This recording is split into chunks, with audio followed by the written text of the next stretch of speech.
You can now get a 30-day trial to experience The Athletic for free. Visit the link in the description below to try it now.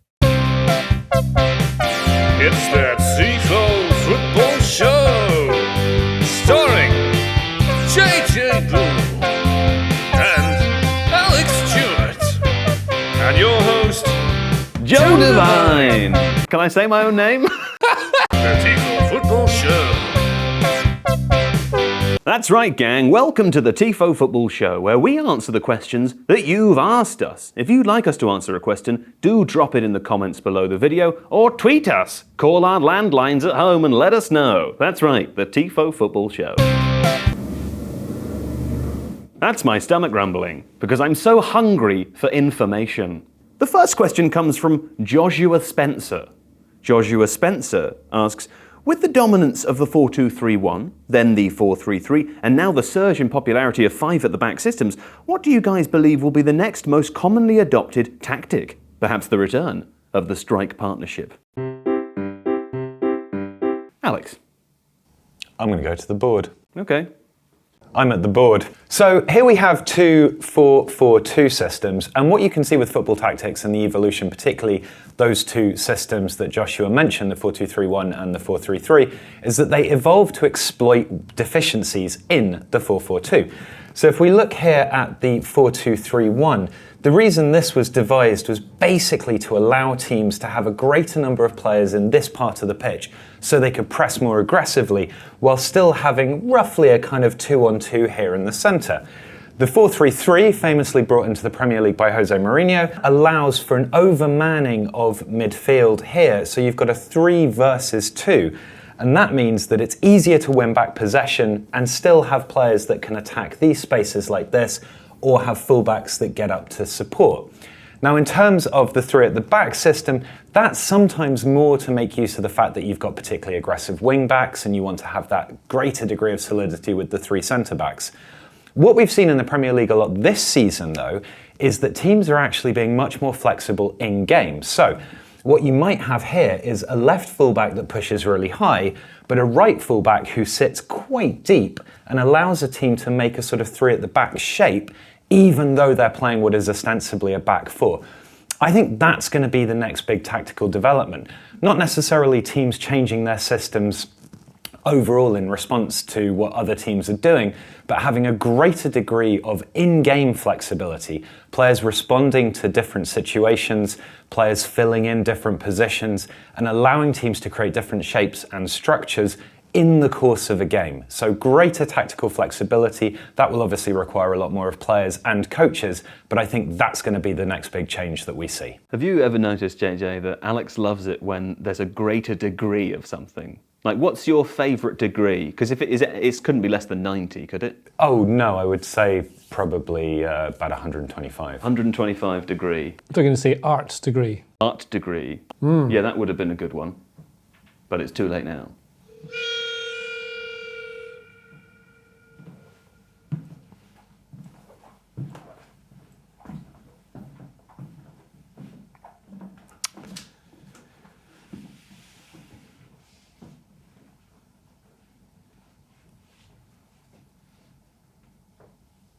Rabbit Hutch 69. Rabbit Hutch 69 asks, why don't you ever talk about Southampton? Well, Rabbit Hutch, just for you, we cornered the Athletic's Dan Sheldon and asked him quick 10 questions. Quick 10 about Southampton. Just for you. Here's what happened. Welcome to 10 Questions with Dan Sheldon. Dan, question number 1. Is Hasenhüttl too good for Southampton, or is Southampton too good for Hasenhüttl? He's a great coach, making the best out of not a brilliant squad, but gets away with a lot because Southampton are generous. Will James Ward-Prowse ever leave for a top 6 side?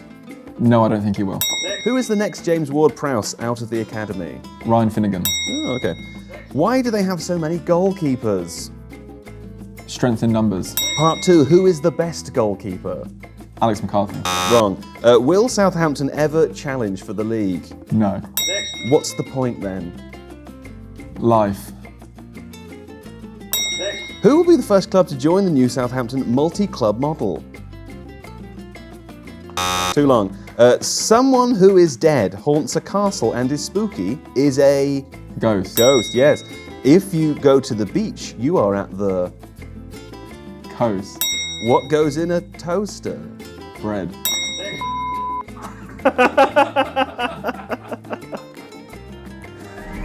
Well, that was 10 questions with Dan Sheldon. Too smart for this game. Well, there we go. Thanks to Dan for that one. Dan, thank you. And to Rabbit Hutch 69, you've been answered. Oh, before we move on though, Alex, I should ask you as a Southampton fan, what's your favourite thing about Southampton? The Lucian Freud bananas paintings at the Southampton City Art Gallery. Cool stuff. Cool beans. Dr. Mouth 43 asks, is it true that Karim Adeyemi is the next Erling Haaland? And if so, should a rich team buy him right now? Well, here to answer that question from you, from one doctor to another, Dr. Mouth, is The Athletic's Dr. Mark Carey. Mark, take it away. Hi, I'm Mark Carey. Mark Carey is in a normal situation. No weird space stuff just behind the board. And the question that I've been asked is Karim Adeyemi the next Erling Haaland? Now, the short answer is no, he's not.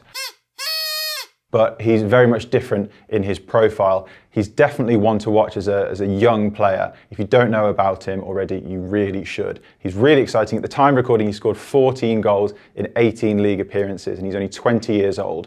Plays for RB Salzburg, and is a really exciting player. And now the reason that he's not the same sort of profile of player as Erling Haaland is, if we look here, is that so RB Salzburg play, as RB teams play, in a 4-2-2-2. Now he plays as a forward. He's different to Erling Haaland in the sense that he's far more of a runner. He's far more of a carrier. He likes to go to these wide areas. I'll take the ball with me there as well. To pick up these wide areas, to take on his man and get into these sort of lucrative areas to either cross or take a shot himself.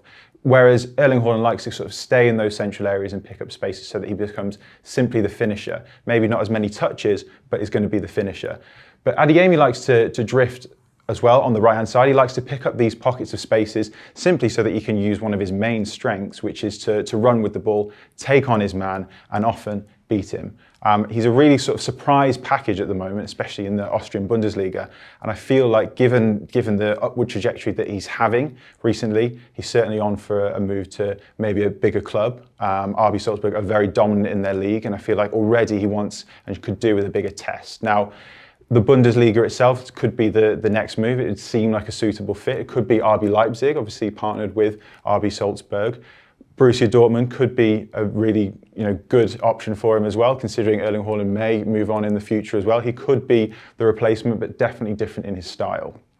Given that he's a really fast player, likes to play on the transition and really try and take on his man with fast play, the likes of Liverpool in the Premier League could be a really good move for him. It might be a big adaptation from the Austrian Bundesliga all the way to the Premier League, so maybe going via the Bundesliga could be an interesting move, but he's certainly a really exciting player, scoring loads, creating loads, still only 20 years old, capped by Germany already, and definitely one to look out for. Oh, Mark. Thanks, Dr. Mark Carey. Hooray! Crocnado asks... Crocnado! Now, next up, Crocnado asks, assuming he coaches again, which team would best benefit from Marcelo Bielsa's style of play? And which there are bees in my eyes team would actually be most likely to take him on as a manager? JJ, what do you think about that? I don't know who'd take him on. Alex might know that bit. Alex, who would take him on? He might well go back to Newell's in Argentina, potentially Athletic Club as well in Spain. They press quite high up the pitch. Newell's Old Boys. Yeah, well, that's where he started.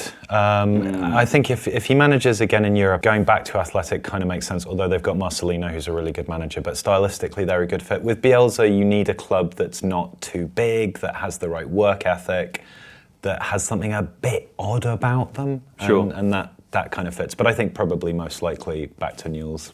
Okay, well, Crocnado, there's part of your answer. But JJ, I also wondered, what it was that actually went wrong for Bielsa at Leeds. Perhaps that can give us some insight into where he could go next. There's a couple of things. The first of all is they kept letting in goals because of tactical problems. Another thing is they had loads of injuries, which is one of the biggest problems they actually had. So the problem they had with the tactical part is, I would say, they want to play very attacking football, so they were very fun to watch. But they also played a man-oriented marking system, and that left lots of spaces for other teams to get at them far too often. For example, there's a goal Liverpool scored where we can sort of see this. So most teams play in a zonal system when they're trying to defend, and they'll keep a shape. So they make sure that they can show opposition teams kind of where they want, whether it's through them or around the outside, they can pick where that goes.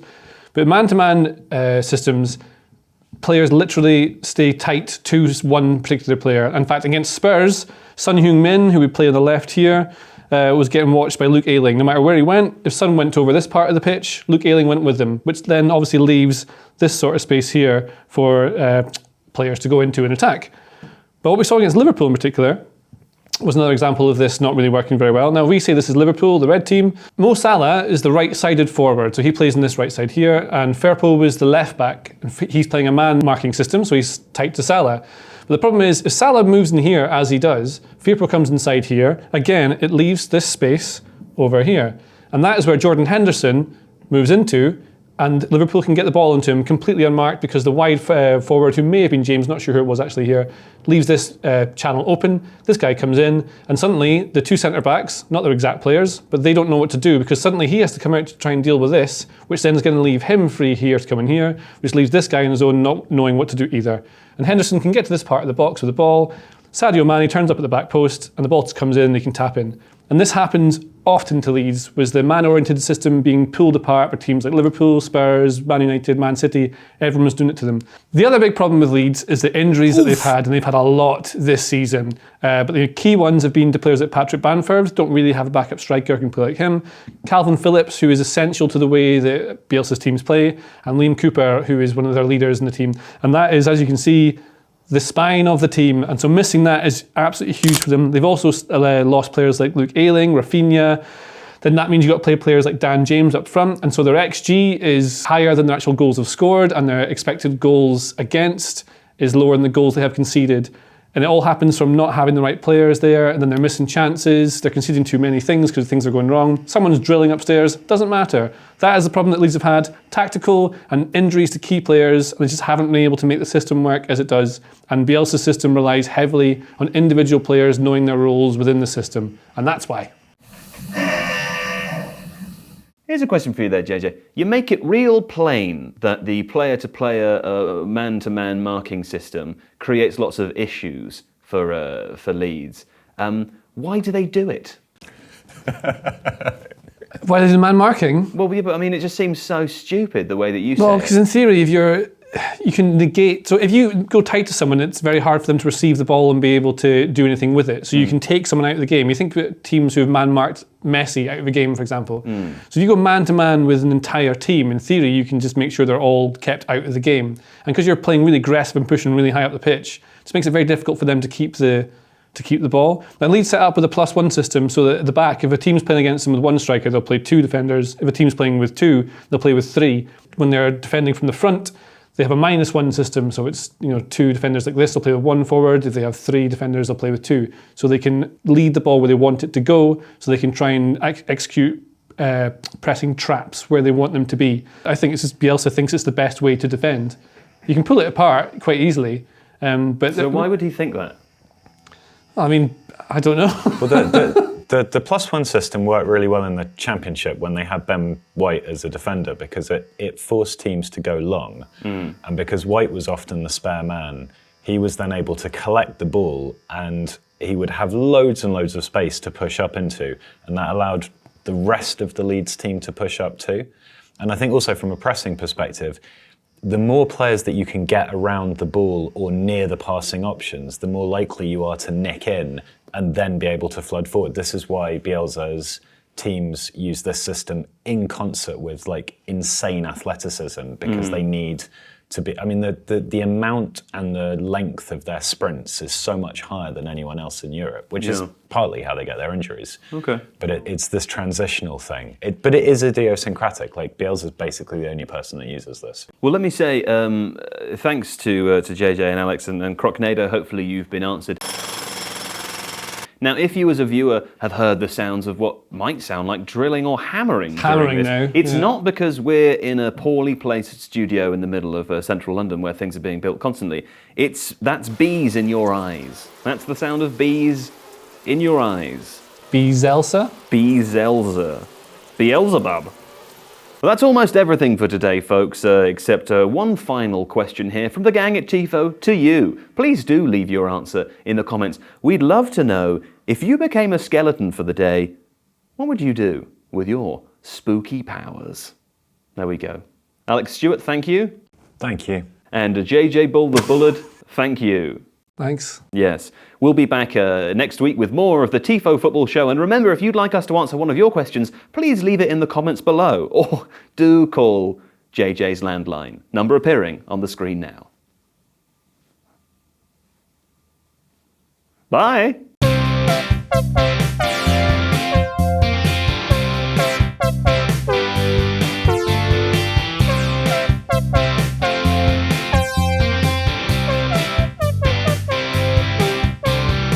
If you like this video, please consider subscribing to the channel.